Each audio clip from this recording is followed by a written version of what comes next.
Bienvenidos a Espíritu Canal. Hoy estamos a miércoles 18 de noviembre. Vamos a la oración. En el nombre del Padre, del Hijo y del Espíritu Santo. Amén. Te pedimos, buen Dios, que bendigas a todos nuestros hermanos que dan gracias por una nueva oportunidad, por un nuevo amanecer. Ayúdalos a que vayan con bien a sus labores, a sus trabajos, a todos los que se conectan para los estudios, a todos los que están enfermos y a todos los que están con la decisión de cambio, de conversión, aprovechando ya estos pasos hacia el tiempo del Adviento que ya futuramente vamos a vivir. Te damos gracias, Señor, porque vamos cerrando este año litúrgico. Te damos gracias en medio de todas las circunstancias de este 2020. Recibimos tu bendición y comenzamos desde tu corazón. En el nombre del Padre, del Hijo y del Espíritu Santo. Amén. Bienvenidos a Espíritu Canal. Vamos a la reflexión del Evangelio. Primero lo escuchamos y luego lo reflexionamos. Vamos allá.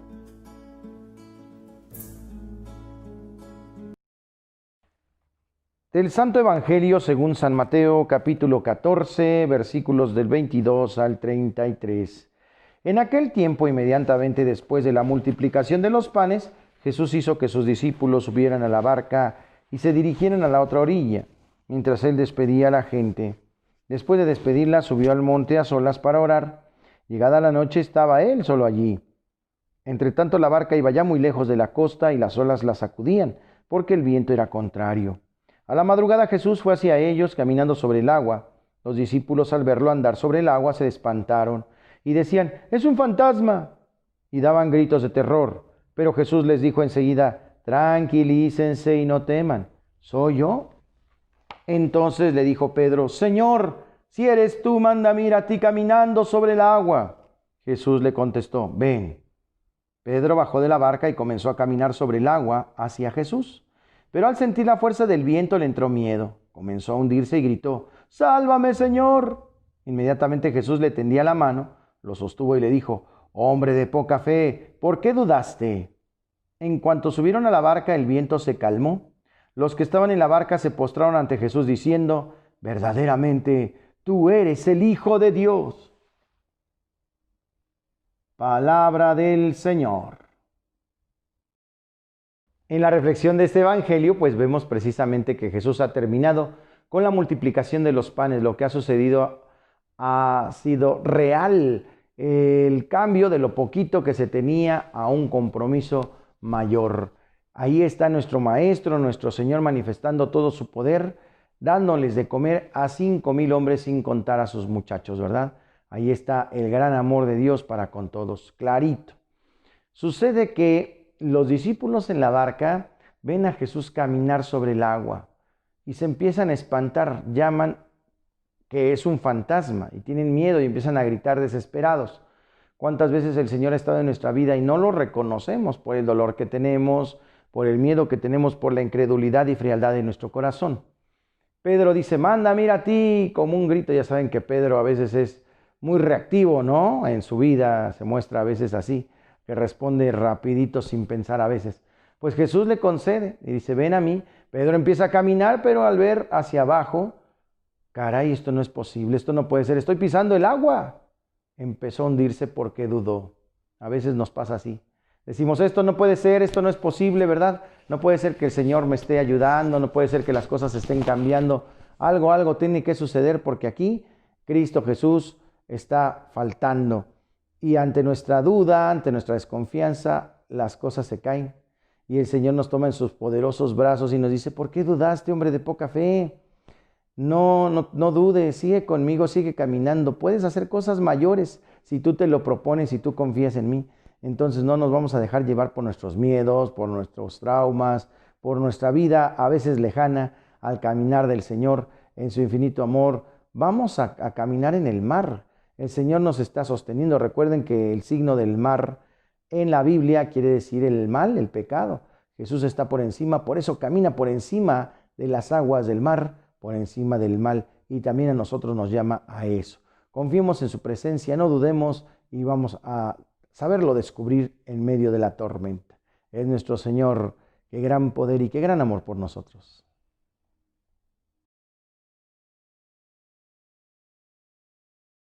Vamos para el tema de hoy, continuando con la oración, cuando no se plantea la cuestión de la oración.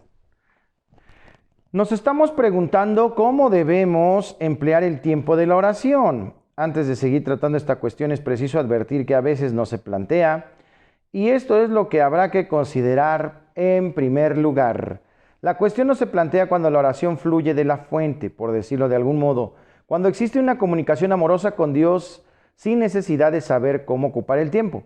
Así debería desarrollarse siempre, pues, según la definición de Santa Teresa de Jesús, la oración es tratar de amistad, estando muchas veces tratando a solas con quien sabemos nos ama. Del libro de la vida, lo podemos checar ahí. Cuando dos personas se aman profundamente, no tienen demasiados problemas para saber cómo vivir los momentos en que se encuentran. A menudo les basta estar juntos sin necesidad de otra cosa. Pero desgraciadamente nuestro amor por Dios suele ser bastante débil y no llegamos a ese punto. Volviendo a la oración que fluye sola, esta comunicación con Dios, que es un favor y no hay más que recibirlo, se puede situar en distintos grados del camino espiritual y ser de muy distinta naturaleza. Se da el caso de la persona sinceramente convertida, entusiasmada, con su reciente descubrimiento de Dios, cuando sales de un retiro lleno de alegría, de flujo, de corazón, de fuego y del fervor del neófito. No hay problemas en su oración, se siente arrastrada por la gracia, feliz de consagrar su tiempo a Jesús. Tiene mil cosas que decirle, que pedirle. Está llena de sentimientos amorosos y de pensamientos estimulantes. Qué grande disfrute entonces sin escrúpulos de esos momentos de gracia, que se lo agradezca al Señor, pero que siga siendo humilde y procure no creerse santa por sentirse llena de fervor, ni juzgue a su prójimo por mostrar menos celo que ella. La gracia de los primeros tiempos de la conversión no elimina los defectos ni las imperfecciones, no hace más que enmascararlos. La persona no deberá asombrarse si un buen día decae su fervor, si las imperfecciones que creía desaparecidas gracias a su conversión resurgen con una violencia imprevista. Que persevere entonces y sepa sacar provecho de la aridez y de la prueba, como supo sacarlo en los días de la bendición. Otro caso en el que la cuestión no se plantea, se sitúa, por decirlo de algún modo, en el extremo contrario. Es el que de la persona que ora y sobre la que el dominio de Dios es tal que no es capaz de resistirse ni de hacer nada por sí misma. Sus potencias están inmovilizadas, no puede más que entregarse y consentir esta presencia de Dios que lo invade totalmente. La persona no tiene nada que hacer, únicamente decir sí. Sin embargo, será preciso que se confíe a un director espiritual para que le confirme la autenticidad de las gracias que recibe, pues en ese momento no se encuentra en las circunstancias habituales y es bueno abrirse a alguien. Con frecuencia, cuando cesan las gracias extraordinarias en la oración, surge la incertidumbre en cuanto a las causas y aparecen luchas y dudas. Únicamente abriendo el alma se consigue la seguridad en cuanto al origen divino de esas gracias y se las puede recibir con plenitud. Pensemos ahora en un caso intermedio, muy frecuente por otra parte, es conveniente hablar de él, pues la situación que vamos a describir se manifiesta generalmente en sus comienzos de un modo imperceptible y puede dar pie a dudas e incluso a escrúpulos en cuanto a la conducta a seguir. La persona no sabe si hace bien o mal, pero en cualquier caso no tiene elección. Vamos a explicar. Se trata de una situación en la que el Espíritu Santo comienza a introducir a alguien en una oración más pasiva. Después de un tiempo en que la oración ha sido sobre todo activa, es decir, que ha consistido principalmente en una actividad propia hecha de reflexiones, de meditaciones, de un diálogo interior con Jesús, de actos de la voluntad tales como ofrecerse a Él, etc. He aquí que un buen día la manera de orar se transforma de un modo al principio casi imperceptible. La persona encuentra dificultades para meditar, para discurrir, sufre cierta aridez, sequedad. Ahí hay un desierto, ahí hay un algo extraño.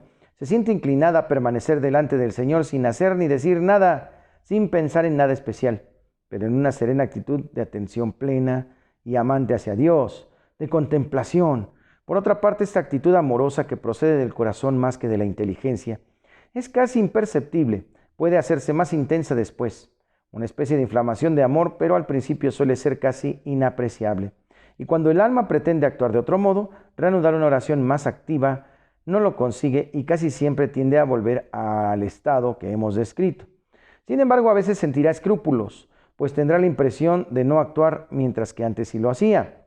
Pues bien, cuando el alma se encuentra en este estado, debe permanecer en él sencillamente, sin inquietarse, sin agitarse, sin moverse. Recordemos que en la tormenta no se toman decisiones, debemos de esperar que se calme la tormenta. porque después nos podemos arrepentir de la decisión tomada. Dios desea llevarla a una oración más profunda y eso significa una gracia muy grande. El alma debe dejar hacer y seguir su tendencia y permanecer pasiva para que en la oración continúe en su crecimiento. Basta que en el fondo de su corazón exista esta orientación serena hacia Dios. No es el momento de actuar por sí misma, por medio de sus propias facultades o capacidades. Es el momento de dejar obrar a Dios. Hemos de hacer notar que no es el mismo estado de dominio de Dios del que hemos hablado anteriormente. La inteligencia y la imaginación continúan ejerciendo cierta actividad. Los pensamientos, las imágenes van y vienen, pero en un nivel superficial, sin que la persona preste atención a dichos pensamientos e imágenes, más bien involuntarios. Lo importante no es la agitación inevitable de la mente, sino la profunda orientación del corazón hacia Dios. Estas son pues algunas situaciones en las que no hay por qué plantear la pregunta ¿cómo ocupar el tiempo de oración? Pues la respuesta ya está dada. Queda un caso en el que se plantea dicha cuestión, es generalmente el de la persona cargada de buena voluntad, pero que no está todavía inflamada de amor de Dios, que no ha recibido todavía la gracia de una oración pasiva, pero que ha comprendido la importancia de la oración y desea entregarse a ella regularmente, no sabiendo muy bien cómo hacerlo. ¿Qué aconsejar a esta persona? No responderemos directamente a esta cuestión diciendo, durante el rato de oración haz esto o haz aquello, reza de esta manera o reza de esta otra. Nos parece más prudente empezar por dar los principios básicos que deben guiar a un alma a lo que se refiere a su comportamiento durante la oración.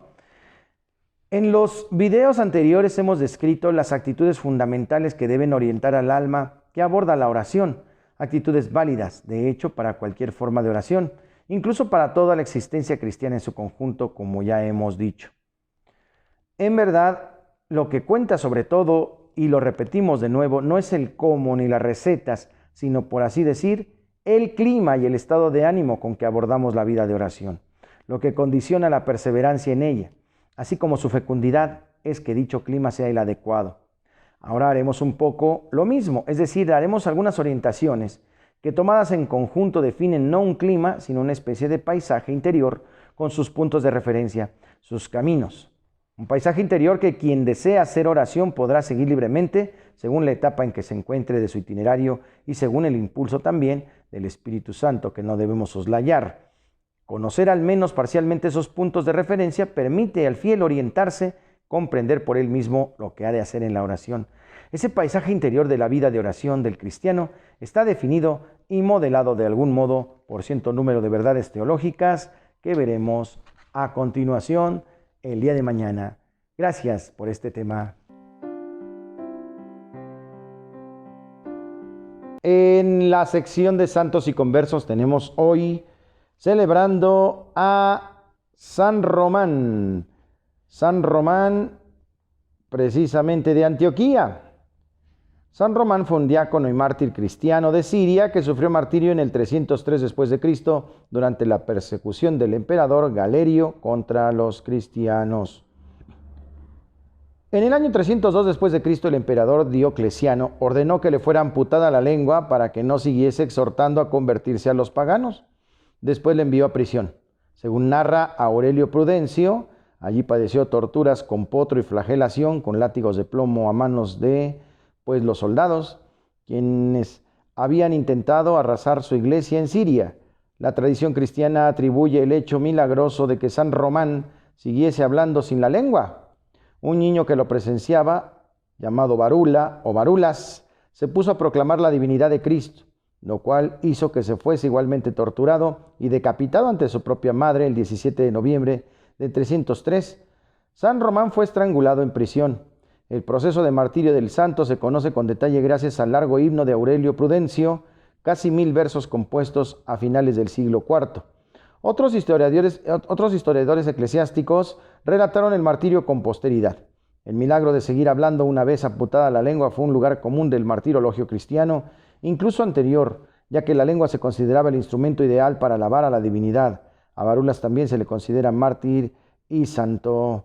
Pedimos la intercesión de este gran santo, San Román. En Santos y Conversos. Chiste. Visita episcopal a la parroquia. El obispo nota situaciones interesantes en una parroquia muy concurrida y que el sacerdote ha levantado, decimos nosotros, en su fluencia en cada misa. Y el obispo le dice con gran cariño, pero con mucha seriedad en la sacristía al pastor: hermano, veo que en la misa has puesto un grupo de rock con todos los enseres, guitarra eléctrica, batería y demás. Y el sacerdote contestó: sí, señor, vea usted, ya hay muchos más jóvenes en la parroquia, vienen a misa. También noté que has puesto en el servicio de la recolección de los estipendios de la limosna a muchachitas muy guapas con minifalda. Y contesta el padrecito: sí, y miren, a partir de eso ha entrado mucha más economía en apoyo a la parroquia.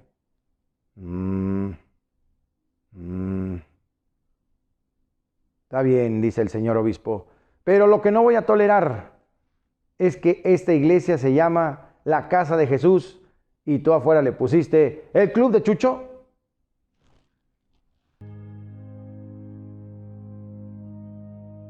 Curiosidades de la Iglesia Católica. Continuamos con los temas apologéticos. Vamos al tema acerca de Dios. ¿Cuántos dioses hay? Hay un solo Dios, un solo Dios. Jesús le contestó: el primer mandamiento es: escucha, Israel, el Señor nuestro Dios es el único Señor. Al Señor tu Dios amarás con todo tu corazón, con toda tu alma, con toda tu inteligencia y con todas tus fuerzas. Marcos 12, 29 al 30. ¿Cuántas personas hay en Dios? En Dios hay 3 personas: Padre, Hijo y Espíritu Santo. Mateo 28, 19.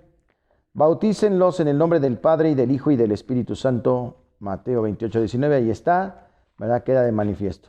La gracia de Cristo Jesús el Señor, el amor de Dios y la comunión del Espíritu Santo sea con ustedes. 2 Corintios 13, 14. Si Jesús es Dios, Romanos 9, 5, Filipenses 2, 6, Juan 5, 18 y también 10, 30 y también 17, 21. Apocalipsis 1, 18, 2 Pedro 1, 1, Tito 1, 3, Mateo 26, 63 al 67, Marcos 14, 61 al 64. Y dicen que no tenemos citas, ahí está. El verbo era Dios, Juan 1, 1. Señor mío y Dios mío, Juan 20, 28. Ellos, los apóstoles, lo adoraron. Lucas 24, 52. ¿El Espíritu Santo es una persona divina o una fuerza de Dios? Algunos lo toman como una fuerza de Dios. Sin embargo, el Espíritu Santo es una persona divina, no una fuerza, puesto que la Biblia lo presenta como maestro intercesor. Hechos 28, 25 al 27. Hebreos 3, 79. Segunda de Pedro 1, 21. Primera Corintios 12, 4 al 11. En adelante el Espíritu Santo, intérprete que el Padre les enviará en mi nombre, les va a enseñar todas las cosas y les va a recordar todas mis palabras. Entonces no es una fuercita, es una persona. Juan 14, 26. Además el Espíritu nos viene a socorrer en nuestra debilidad, porque no sabemos qué pedir ni cómo pedir en nuestras oraciones, pero el propio Espíritu ruega por nosotros con gemidos y súplicas que no se pueden expresar. Romanos 8, 26. El Espíritu ruega también por nosotros. No es una fuerza, es una persona. ¿Cuál es el nombre de Dios? Según la enseñanza de Moisés, el nombre de Dios es Yahvé. Pero según la enseñanza de Jesús, el nombre de Dios es Padre, Hijo y Espíritu Santo. Bautícenlos en el nombre del Padre, del Hijo y del Espíritu Santo. Mateo 28, 19, como lo hemos visto. En algunas Biblias protestantes, también ahí las descubrimos, es la manera como hablan de Dios. Cuando le llaman Jehová. Jehová es una traducción incorrecta porque no hay vocales. En realidad es YWHW, Yahvé, que significa yo soy. El nombre, ¿verdad?, del totalmente siente, del que tiene en su esencia el ser, ¿verdad?, es yo soy. Eso quiere decir. Vamos al tema del dogma. ¿Qué es un dogma? Un dogma es una verdad contenida en la Biblia o en la tradición y proclamada oficialmente por el magisterio de la Iglesia, cuya aceptación es obligatoria para siempre y para todos, ¿verdad? Se deduce, es lógica, es común y por eso la aceptamos como verdad de fe. Les pongo un ejemplo. el señor Francisco subió a acomodar la antena para ver bien la televisión. Mañana lo enterramos. ¿Se entiende, verdad? Inmediatamente la consecuencia, ¿qué es lo que sucedió? No es necesario que lo digamos, no es necesario que se exprese tal cual. ¿Se entiende? Así es un dogma de fe. Es una explicación, ¿verdad?, lógica ante los acontecimientos que debemos de tener como una verdad de fe. ¿Está clarito? ¿Qué onda con el domingo? ¿Dónde dice la Biblia que hay que guardar el domingo como día del Señor en lugar del sábado? Hay citas claras donde vemos cómo desde el principio se quitó el sábado séptimo día y se puso el día primero de la semana como día del Señor, dedicado al culto.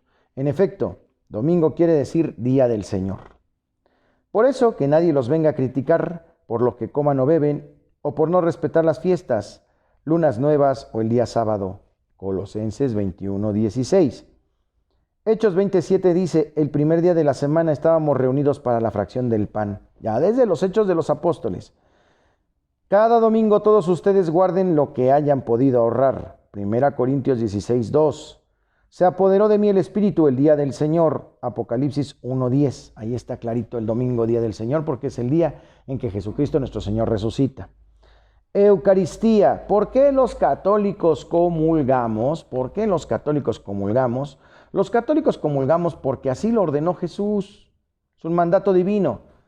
Vamos a 3 puntos al respecto. Primero, la promesa, que lo podemos checar en Juan 6:52 al 57. Ya es una promesa. Los judíos discutían entre ellos. Unos decían, ¿cómo este hombre va a darnos a comer su carne? Jesús les contestó, en verdad les digo, si no comen la carne del Hijo del Hombre y no beben su sangre, no viven en verdad. El que come mi carne y bebe mi sangre vive de vida eterna, y yo lo resucitaré en el último día. ¿Por qué los que se jactan de conocer la Biblia se brincan esta parte? ¿O la interpretan a su modo? Mi carne es comida verdadera, mi sangre es verdadera bebida. El que come mi carne y bebe mi sangre por tercera vez, lo hacen hincapié para que quede clarito, permanece en mí y yo en él. Como el Padre que vive en mí me envió y yo vivo por él, así que quien me come a mí tendrá vida eterna. Juan 6:52 al 57, ahí está. Realización, otro punto al respecto. Después tomó el pan y dando gracias lo partió y se lo dio diciendo, este es mi cuerpo, el que es entregado por ustedes. Hagan esto en memoria mía. Después de la cena hizo lo mismo con la copa. Dijo, esta copa es la alianza nueva sellada con mi sangre, que va a ser derramada por ustedes. Lucas 22:19 al 20. Y consecuencia, el tema repetición al respecto de este mismo. Yo recibí esta tradición del Señor que a mi vez les he transmitido, que el Señor Jesús, la noche en que fue entregado, tomó el pan y después de dar gracias lo partió diciendo, esto es mi cuerpo, que es entregado por ustedes, hagan esto en memoria mía. De la misma manera, tomando la copa después de haber cenado, dijo, esta es la copa de la nueva alianza de mi sangre. Siempre que beban de ella, háganlo en memoria mía. No es representación, no es acto teatral, no es un homenaje, no es un simple recuérdame como el gansito, recuérdame, no, es un memorial. Es una actualización, la presencia de Dios real en el altar, porque Él cumple sus promesas y nos alimenta de su cuerpo y de su sangre. No de una galletita blanca, no de un vino. Es un milagro ver pan donde ya no hay pan, vino donde ya no lo hay. Es el verdadero cuerpo y la verdadera sangre de nuestro Señor. Creemos en la Eucaristía porque creemos en la Biblia, creemos en la palabra. Así pues, cada vez que comen de este pan y beban de este cáliz, de esta copa, están anunciando la muerte del Señor hasta que venga. Por lo tanto, si alguien come del pan y bebe de la copa del Señor indignamente, peca contra el cuerpo y la sangre del Señor.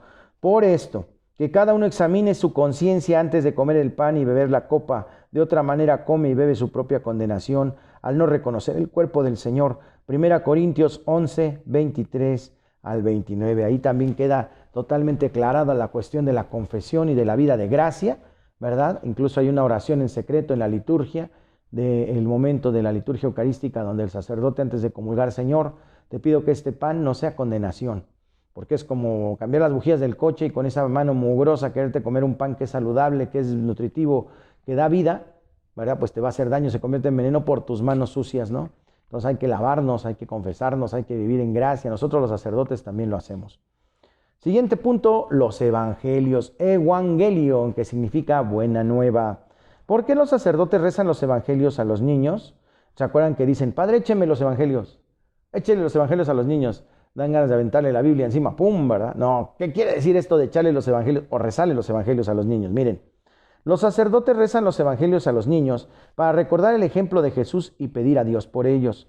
Tomado de Mateo 19, 13, 15, también fundamento bíblico. Entonces trajeron a Jesús algunos niños para que les impusiera las manos sobre ellos y rezara por ellos. Pero los discípulos reprendieron a esa gente. Jesús dijo, dejen a estos niños, no les impidan que vengan a mí, porque el reino de los cielos es de los que se asemejan a los niños.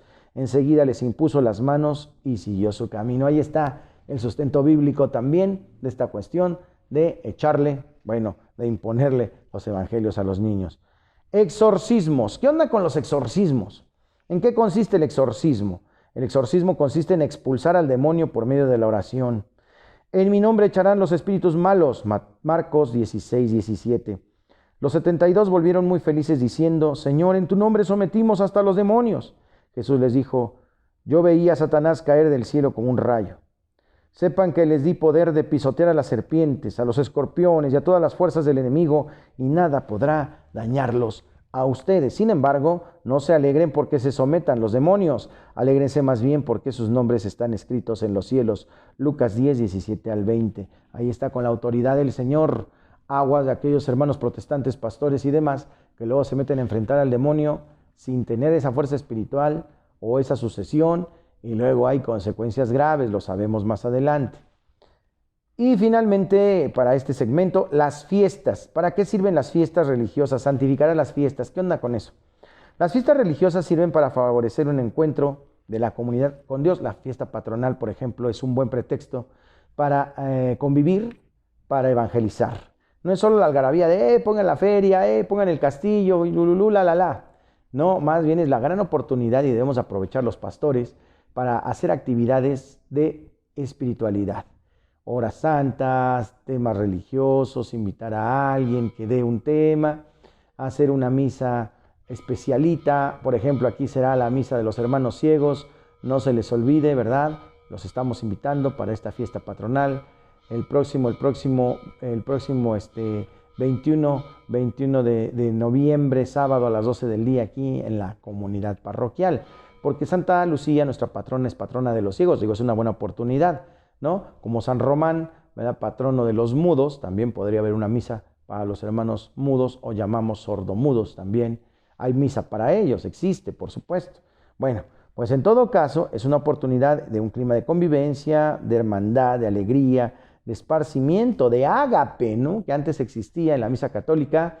Después de la misa había comilona, había convivencia, la gente se acercaba, debería existir. Sigue pasando, como dice San Pablo, desafortunadamente, que muchos comen mucho, ¿verdad? No es para que se atarraguen, es para compartir, luego se llevan, ¿verdad? Y se empiezan a pelear, ya agarraron la coca, mira esto, y eso se desturbia, eso se enturbia. ¿Qué dice Pablo? Mientras unos se quedan sin comer, otros se emborrachan. Qué mala onda, ¿no?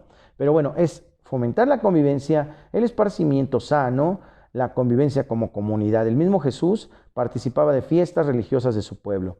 Ahí está en Lucas 2:41, los padres de Jesús iban todos los años a Jerusalén para las fiestas de la Pascua. Jesús niño iba a fiesta de la Pascua.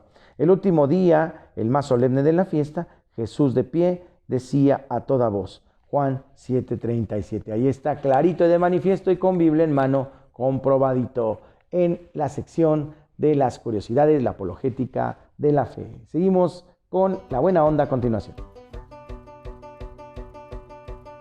En la rola del alma, nuestro querido amigo, gran evangelizador Chavo Guerrero. Chavo Guerrero con esta canción que se llama Una sonrisa. Esa es la rola del alma de esta ocasión, y hermosa su letra que dice que hasta el perrito mueve la colita cuando su amo le lleva de comer. Vamos a escucharla. Chavito Guerrero, que aceptó ya nuestra invitación a participar en la fiesta patronal de Santa Lucía. Muchas gracias, hermano. Un abrazo donde estés. Chavo Guerrero. La buena onda de hoy, ¿sabían ustedes que el Vaticano fue la organización que salvó más judíos de los nazis? Fue un gran esfuerzo de Pío XI para hacer frente al nazismo y el de Pío XII para salvar judíos durante el Holocausto. Llevaron a la Iglesia Católica a ser la organización que salvó más vidas, con gran diferencia durante la persecución nazi. La actividad de ambos pontífices, desarrollada en toda Europa y agradecida unánimemente por los principales exponentes judíos al término de la Segunda Guerra Mundial. Esto queda documentado en el libro La Santa Sede y la Cuestión Judía de 1933 a 1945 del historiador Alessandro Duce, profesor de la Universidad de Parma, presentado ayer en Roma. El longevo ex primer ministro italiano recordó ayer el agradecimiento de la primera ministra israelí, así como del millonario senador judío italiano Abramo Giacobbe, que salvó la vida escondido en un convento de religiosas de Roma y regaló al Vaticano su espléndida villa, actual sede de la Nunciatura en Italia. Todavía más espectacular fue el caso del rabino jefe de Roma, Israel Solí, quien se bautizó al terminar la guerra con el nombre de Eugenio en homenaje a Pío XII, que su nombre real era Eugenio Pacelli. Según el historiador judío Pinchas Lapide, la Santa Sede, los nuncios y la Iglesia Católica salvaron de la muerte a 740,000, como primera cifra, de 740,000 a 860,000 judíos. Pero desde ese esfuerzo reconocido, ¿verdad? Incluso grandes personajes en la historia de la vida y la realidad del mundo. Por ejemplo, el gran Albert Einstein también habló y reconoció acerca de esta situación, lo acontecido. El New York Times dice: en las últimas 2 décadas, por medio de docenas de libros, revisionistas y libros, ¿verdad?, que han sido de alguna manera pseudohistóricos, entre los cuales Andreotti citó El Papa de Hitler, de John Cornwell, en que engañosa hasta la fotografía de la portada presenta al entonces nuncio Eugenio Pacelli entre 2 soldados que son de la República de Weimar. En fin, la historia no miente, queda a la postre, ¿verdad?, ahí, que la Iglesia Católica ha estado preocupada por las situaciones adversas en el mundo, y sobre la manifestación o los mensajes en el radio, el Papa atinó a ser muy, muy inteligente. No podía decir abiertamente, estábamos en contra de Hitler, porque estuvo también en riesgo de ser bombardeado el Vaticano. Por lo tanto, mientras que el Vaticano tenía resguardados a muchos judíos, trató también políticamente y muy acertadamente de mantenerse al margen en las declaraciones. Esto en la buena onda de hoy. Damos gracias al Señor por este video y la bendición para todos. El Señor nos guarde, les protege, les bendiga, haga resplandecer su rostro sobre ustedes y les conceda la paz. Que les bendiga siempre el Padre, el Hijo y el Espíritu Santo. Estamos aquí en Espíritu Canal. Dios los cuide para siempre a ustedes y a su familia. Vamos a continuar. No se les olvide suscribirse, darle like al video, darle clic a la campanita y por supuesto compartir para que los hermanos la conozcan. Gracias a todos. Un abrazo.